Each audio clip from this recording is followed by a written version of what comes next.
नमस्कार दोस्तों, मैं हूं संदीप शर्मा और आप देख रहे हैं हमारा चैनल भारत आप तक। अगर आप हमारे चैनल पे कृपया नए हैं तो कृपया करके सब्सक्राइब करें, लाइक करें, शेयर करें और कमेंट करना ना भूलें। बहुत सारे मुद्दे ऐसे होते हैं कि एक बहुत बड़े शायर ने कहा था कि खांसी खुश्क और इश्क मुश्क खांसी खुश्क, ये सारी चीजें जो है वो दबती नहीं है। इसी तरह से बहुत सारी चीजें ऐसी हैं कि कभी भी कोई चीज को कितना ही छुपाओ, आज नहीं तो कल वो निकल करके आएगी ही।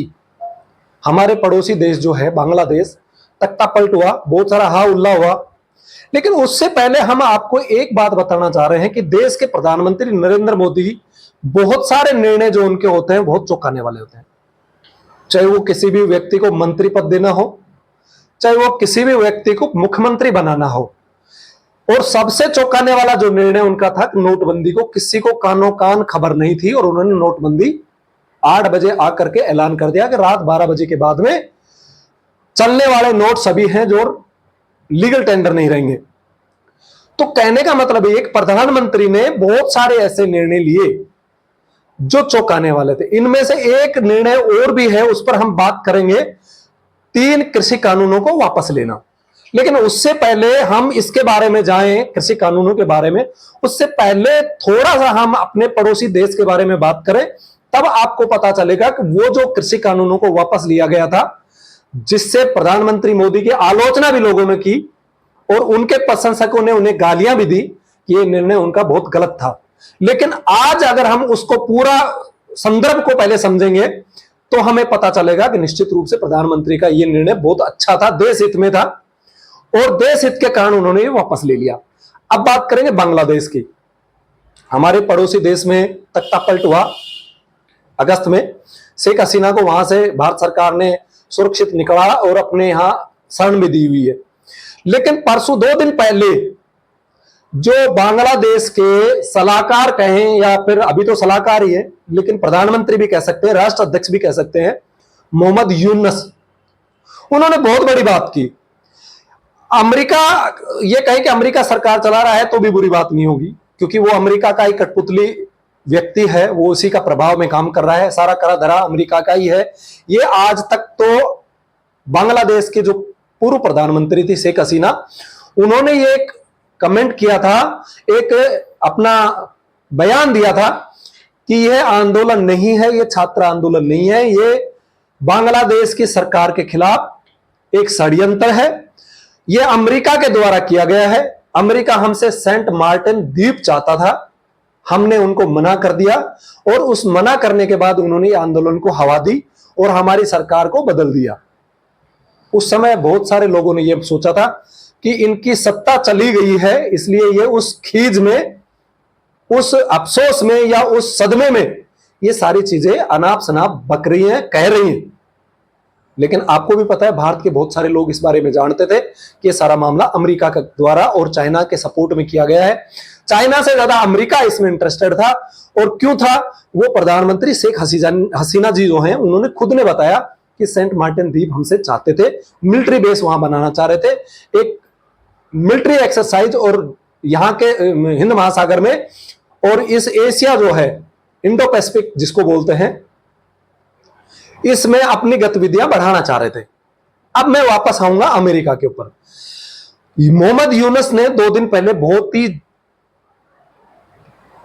एक महत्वपूर्ण बयान दिया है जो आप सबको सुनना चाहिए। आपने टीवी पर देखा भी होगा, सुना भी होगा, नहीं सुना तो मैं आपको बता देता हूं उन्होंने क्या कहा। न्यूयॉर्क सिटी में बिल क्लिंटन ग्लोबल सेंटिव जो है, एक कार्यक्रम हो रहा था, जो पूर्व राष्ट्रपति बिल क्लिंटन जो है, एक उनकी संस्था है, उनका एक कार्यक्रम था, उनको बुलाया गया था, क्योंकि आपको मैंने पहले बताया कि ये अमेरिका की कठपुतली था, आज भी है। और ये वहां उस प्रोग्राम में गया और वहां जाकर इसने जो बयान दिया वो मैं आपको बताऊंगा, आपके लिए बहुत महत्वपूर्ण है। मोहम्मद यूनुस ने कहा कि बांग्लादेश में जो आंदोलन हुआ वह वेल डिजाइनड था, उसकी तैयारियां बहुत पहले से हो गई थी, महीनों से इसकी प्लानिंग चल रही थी और इसका मास्टरमाइंड जो है वो सबसे भरोसेमंद शेख हसीना का, जिसका नाम है महफूज आलम, यह उसका मास्टरमाइंड था।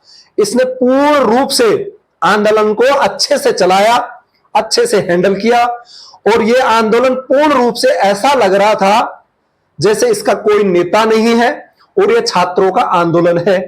बाकी इसके पीछे आपको मैंने बताया, जो मोहम्मद यूनुस ने जो नाम बताया वो है महफूज आलम, और उनका परिचय बाकायदा मोहम्मद यूनुस ने करवाया कि ये हैं वो साहब। और जैसे उनका परिचय करवाया, बाकायदा इंट्रोडक्शन करवाया, पूर्व राष्ट्रपति बिल क्लिंटन वहां मौजूद थे और उन्होंने तालियां बजाई। उन्होंने बिल क्लिंटन ने तालियां भी बजाई और उनका परिचय इस तरह से दिया गया कि वो राष्ट्र नायक हैं। पहले तो उस मोहम्मद यूनुस को शर्म नहीं आती। सरकारी आंकड़ा है 1000 लोगों का नरसंहार हुआ, 1000 लोगों की मौत हुई उस आंदोलन के नाम पर, मौत के घाट उतार दिया गया लोगों को। और वो जो मानव अधिकारों के दुहाई देता फिरता है, ठेकेदार बनता था अमेरिका, वो एक शब्द नहीं बोला। और उस मोहम्मद यूनुस का और महफूज आलम का वो इस तरह से स्वागत कर रहे हैं जैसे बहुत बड़ा काम करके आए। उनको इस तरह से पहले डिजाइन किया गया माइक्रो फाइनेंस में मोहम्मद यूनुस को कि इनका ये बहुत बड़ा योगदान है, महिमा मंडन किया गया उनको, और किस तरह से नोबेल पुरस्कार उनको दिया गया ये अब सबके सामने है। और नोबेल पुरस्कारों पर भी अब मैं ये समझता हूं कि प्रशंसन लग चुका है कि नोबेल पुरस्कार किस तरह से किन लोगों को दिया जाता है। जो अमेरिका के एजेंट होते हैं, अमेरिका की कठपुतली होते हैं, अमेरिका का प्रभाव पूरा पूरा उन लोगों पे होता है, उन लोगों को नोबेल पुरस्कार से नवाजा जाता है। ये मोहम्मद यूनुस ने अपने आप में ही इसको साबित कर दिया। 1000 लोगों की मौत हुई है, किसी के मुंह से एक शब्द तक नहीं निकला, ना अमेरिका से, ना अमेरिका के राष्ट्रपति से, ना क्लिंटन से, और ना मोहम्मद यूनुस से। इतनी बेशर्मी से जाकर के वहां ये बयान करते हैं कि ये सारा प्लान जो है महफूज आलम ने किया है। इन सब चीजों से एक बात तो साफ साफ, जो पहले संदेह था किंतु परंतु था, जिस पर सिर्फ कयास लगाए जा रहे थे कि अमेरिका के द्वारा किया गया है, मोहम्मद यूनुस ने इस बात पर विराम लगा दिया कि हां 100% ये जो आंदोलन था ये प्रायोजित था, अमेरिका इसके बैकडोर में था। उसके पीछे जो महफूज आलम था, इस आंदोलन को इस तरह से डिजाइन किया गया था कि इसका कोई नेता है कि नहीं है, इसका कौन नेतृत्व कर रहा है, किसी को कुछ समझ में आ ही नहीं रहा था। किसी को समझ में नहीं, उनका चेहरा, उनका चरित्र, उनकी उपस्थिति किसी को नजर नहीं आ रही। और मोहम्मद यूनुस ने उनकी तारीफ करते हुए कहा कि महफूज आलम ने इस सारे आंदोलन को वेल मैनेज्ड किया, इस तरह से मैनेज किया कि किसी को कुछ पता नहीं चला, और जो आंदोलन करने वाले लोग थे वो भी छात्रों जैसे ही दिखते थे।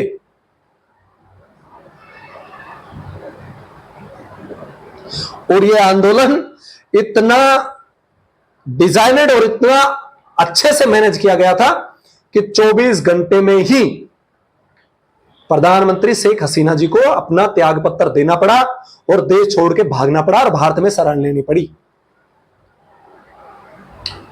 सारी दुनिया में पहले से यह पता था कि अमेरिका इस तरह की घटनाएं करवाने में माहिर है। उन्होंने बहुत सारी जगह करवाया है, चाहे वो नेपाल हो, बांग्लादेश हो, आपका श्रीलंका हो, और भी बहुत सारे, ईरान हो, इराक हो। सद्दाम हुसैन के साथ क्या हुआ आपको पता है। सब जगह आज जो युद्ध हो रहा है, इजराइल में, फिलिस्तीन में, जो गाजा में हो रहा है, यूक्रेन रसिया में जो हो रहा है, इन सब के पीछे कौन है? इन सब के पीछे एक ही देश है, एक ही ताकत है। इन सारे आंदोलनों के पीछे कहीं ना कहीं विदेशी ताकतों का हाथ होता है, ये क्लियर हो चुका है। ये इस हमारे जो टॉपिक था, नरेंद्र मोदी जी जो हैं उनके निर्णय चौंकाने वाले होते हैं। ये उनकी एकमात्र पृष्ठभूमि है, फाउंडेशन है। मेन मुद्दा अब आता है, हिंदुस्तान में किसान आंदोलन हुआ और किसान बार बार ये कह रहे हैं कि 700 किसानों की मौत हुई। कहां से मैनेज हुआ ये? कहां से मैनेज हुआ? क्या किसान मध्य प्रदेश में नहीं है? जितना गेहूं अनाज पंजाब उगाता है, अकेला भरतपुर और गंगानगर उतने अनाज के उत्पादन कर देता है। हिंदुस्तान में गेहूं का कटोरा मध्य प्रदेश को कहते हैं। मध्य प्रदेश अकेला प्रदेश इतना है जो पूरे आधे से भारत को गेहूं प्रदान कर देता है। तो क्या मध्य प्रदेश में किसान नहीं है? क्या राजस्थान में किसान नहीं थे? क्या उत्तराखंड में किसान नहीं है? क्या यूपी में किसान नहीं है? क्या हिमाचल में किसान नहीं है? सिर्फ पंजाब में है? यह आंदोलन कैसा था? जो बातें लोग बोल रहे थे कि किसान आंदोलन के पीछे, सरकार ने कई बार कहा, भाजपा के नेताओं ने कहा कि इस आंदोलन के पीछे विदेशी ताकतों का हाथ है, जो देश में अशांति कराना चाह रहे हैं, जो देश में आंतरिक विद्रोह करना चाह रहे हैं, सरकार को अस्थिर करना चाह रहे हैं। इस तरह से बयान दिए गए। उस समय जो विपक्ष के लोग थे, या जो ये कहें कि भाजपा के विरोधी थे, प्रधानमंत्री नरेंद्र के विरोधी थे, उन लोगों ने ये कहा कि ये किसानों को खालिस्तानी बोल रहे हैं, ये किसानों को आतंकवादी बोल रहे हैं, ये किसानों को देशद्रोही बोल रहे हैं, ये तो किसानों का अपमान है। अब आपको उसमें सारी कहानी जब आपको पता चलेगी ना,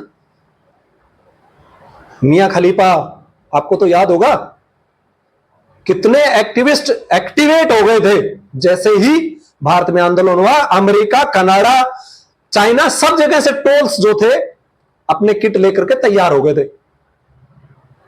पंजाब में एक पार्टी, मैं तो ये कहूंगा कि इसको पूरे आंदोलन को बाद में जब समेटा गया तो इसको इस तरह से समेटा गया कि सारा का सारा ठीकरा जो अखिलेश यादव पे फोड़ दिया जाए, और उनको ये लगे पूरे हिंदुस्तान को कि ये सारा का सारा जो काम किया है अखिलेश यादव बैकडोर से करवा रहे, क्योंकि यूपी में विधानसभा के चुनाव है। और एक आंदोलन जीवी, जिनको नाम दिया था प्रधानमंत्री ने कि कुछ आंदोलन जीवी हैं जो कहीं पर भाई आंदोलन हो वहां जाके बैठ जाते हैं, नहीं जाते तो बैठ जाते हैं, आंदोलन शुरू करवाते हैं। वो आंदोलन जीवी जाकर के अखिलेश यादव की पार्टी समाजवादी पार्टी को समर्थन भी करते हैं। एक मुख्य, अच्छा बताइए आप खुद दोस्तों समझिए, अगर प्रधानमंत्री मोदी की सरकार अस्थिर होती है तो सबसे ज्यादा फायदा किस पार्टी को होता है? बताइए, मुझे सोच के बताइए। एक ही पार्टी सबसे ज्यादा जिसको फायदा होने वाला था, और बैकडोर से कभी वो चाइना के राजदूत से मिलते हैं, कभी अमेरिका में जाकर के उन लोगों से मिलते हैं जो पाकिस्तान परस्त हैं, जो भारत के घोर विरोधी हैं, कभी वो खालिस्तानियों से मिलते हैं, कभी जितने भी देश विरोधी ताकतें हैं उनसे जाकर के मिलते हैं। कौन नेता है, किस पार्टी के नेता है जो पाकिस्तान में जाके कह रहे हैं कि हमारी मदद करो, हम मोदी की सरकार को उखाड़ के फेंकना चाहते हैं, हमारी मदद करो? मणिशंकर अय्यर याद तो होगा आपको। कौन लोग हैं ये? उसी पार्टी का एक वफादार सेनापति या कहूं कैप्टन उन पंजाब के लोगों को, उन पंजाब के किसान तथा कथित किसानों को पंजाब से निकाल करके दिल्ली की तरफ कूच करने के लिए बोलता है, उनको तैयार करता है, एक फील्डिंग करता है उनके लिए। प्रधानमंत्री मोदी से अपील भी करता है कि प्रधानमंत्री जी, इन किसानों की मांग को आप मान लीजिए, हम निवेदन करते हैं कि इन किसानों के साथ न्याय हो। यह सारा का सारा मामला एक राजनीतिक पार्टी से शुरू हुआ जो बैकडोर से कहीं ना कहीं विदेशी ताकतों से सुसज्जित थी। आपका आंदोलन तो किसानों का आंदोलन तो सरकार के खिलाफ था। क्यों आपने जाकर के लाल किले पे तबाही मचाई? क्यों तिरंगे झंडे को आपने उतारा? क्यों एक विशेष धर्म के झंडे को, एक समुदाय के झंडे को लाल किले पे आपने फहरा दिया? क्यों? आप शांतिपूर्ण तरीके से प्रोटेस्ट कर रहे थे, करते रहते।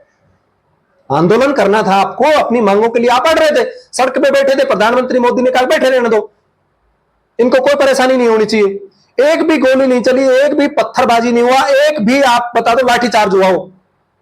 लेकिन वो जो लोग हैं वो कह रहे हैं कि हमारे 700 किसान शहीद हो गए। सरकार बार बार कही आप टेबल पाइए, बात करिए। 13 बार बात हुई, 12 बार बात हुई, कृषि मंत्री से बात हुई, सारी बातें मान ली गई कि आप बताइए ना आप क्या संशोधन चाहते हैं, हम संशोधन करते हैं। लेकिन उनको पता था कि ना सोमन काजल होगा, ना भात भरा जाएगा, नाच ना जाने आंगन टेढ़ा। एक बहुत बड़े व्यक्ति ने कहा था कि आप उन लोगों से मत मिलिए जो हर सुझाव में किंतु परंतु निकालते हैं। आप उनके पास सुझाव लेके जाएंगे, समस्या का समाधान लेके जाएंगे, और वो आप में जितनी बार आप समाधान बताओगे उसमें उतनी ही समस्याएं निकाल के देंगे। जितनी बार आप समस्याओं के समाधान का प्रपोजल लेके जाएंगे उतनी ही बार आपको उन्हीं प्रपोजलों में से वो समस्याएं निकाल करके देंगे।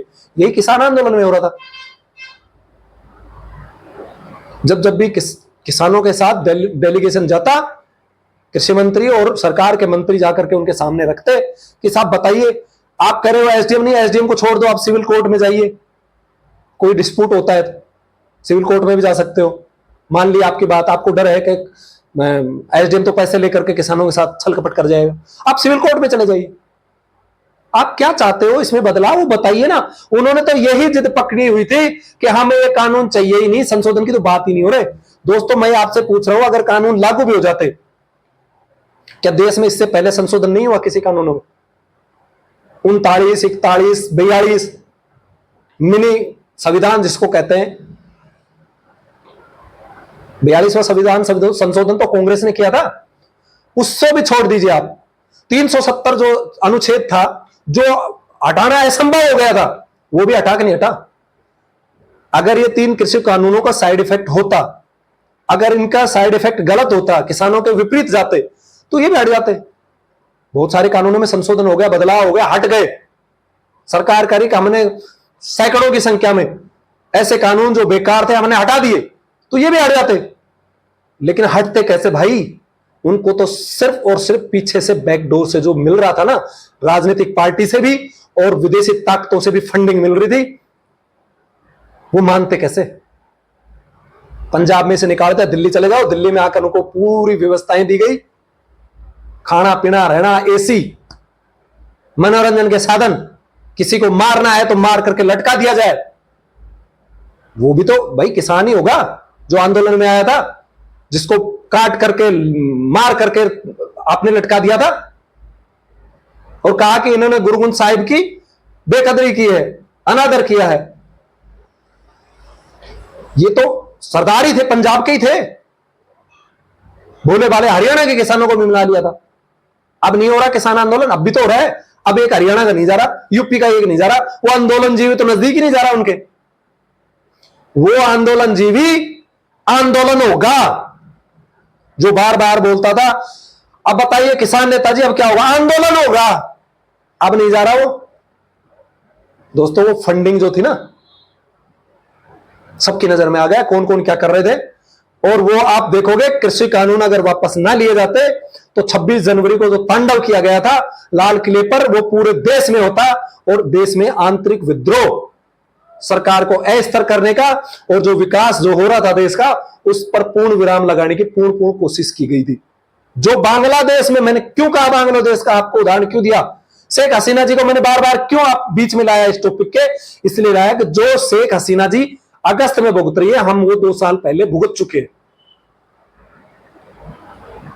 किसान आंदोलन पूरा मैनेज किया गया था देश विरोधी ताकतों के द्वारा, देश को अस्थिर करने की कोशिश की गई थी। इसलिए सरकार ने बार बार इनपुट दिया, बार बार कहा कि भाई ये प्रायोजित है, ये किसानों के लिए नहीं है, किसानों के लिए 3 कानून हमने बनाए हैं, इसमें संशोधन करने के लिए तैयार है। लेकिन एक पार्टी ने पूरा प्रायोजित, मैंने आपको बताया, कभी तो वो पाकिस्तान जाते हैं, कभी अमेरिका जाते हैं, कभी कनाडा जाते हैं, रोकते हैं जाकर के हमारी मदद करो, हमारी मदद करो सरकार को उखाड़ फेंकने में। एक कैप्टन साहब जो है, एक पार्टी के जो नेता है, वो वहां से उनको तथाकथित किसानों को तैयार करके दिल्ली की तरफ भेजते हैं। दिल्ली में आकर के वो वही गुंडागर्दी करते हैं। और ये सारा मामला जब सरकार के पास इनपुट आया और प्रधानमंत्री नरेंद्र मोदी के ज्ञान में आया कि ये सारा मामला, ये चाहते हैं कि गोलियां चले किसानों पर और देश को बदनाम किया जाए और कैसे भी करके ये आंदोलन को उग्र रूप दिया जाए और पूरे देश में आग लगाई जाए, अस्थिरता बनाई जाए। प्रधानमंत्री ने आकर के कहा कि हम ये 3 कानूनों को वापस लेते हैं। हम किसान भाइयों को पूर्ण रूप से समझा नहीं पाए, कुछ किसान भाई हमारी बातों को समझ नहीं पाए, या फिर हमारे ही प्रयास में कहीं ना कहीं कमी होगी, और मैं माफी मांगते हुए इन कानूनों को वापस लेता हूं। जब कानून वापस हो गए तो अब बैठे क्यों भाई? उसके बावजूद भी कुछ जो आंदोलन जीवी थे वहीं बैठे रहे। कुछ उठ उठ कर जा चले गए बेचारे। कुछ लोग तो चले गए लेकिन कुछ फिर भी बैठे रहे, क्योंकि उनको तो इनकम आ रही थी ना। तो कहने का मतलब यह है कि जो आपको आंदोलन लग रहा है, चाहे वो शाहीन बाग का हो, चाहे वो भारत में किसान आंदोलन हो। शाहीन बाग देखिए आप, डोनाल्ड ट्रंप आते हैं, शाहीन बाग अपने चरम पर होता है। जैसे डोनाल्ड ट्रंप वहां से बात करके अपना विजिट करके भारत से जाते हैं, पता ही नहीं चला कहां गए भाई साहब। शाहीन बाग वाले ढूंढते रह गए, पुलिस वाले सुबह गए, देखा कुछ नहीं मिला, वहां कना अपना सब उठा करके घर भाग गए। अचानक से उनका कहां मांगे पूरी होगी भाई, कहां गई वो महिलाएं। ये सारा प्लान तरीके से काम होता है। देश के बाहर भी हमारे देश विरोधी ताकत है और देश के अंदर भी देश विरोधी ताकतों का दबदबा है, और प्रधानमंत्री मोदी को उनके खिलाफ सख्त कार्रवाई करनी ही पड़ेगी। आप इस बारे में क्या सोचते हैं? आप अपनी राय जरूर करिए, कमेंट करें। और तब तक के लिए नमस्कार, जय हिंद, जय भारत।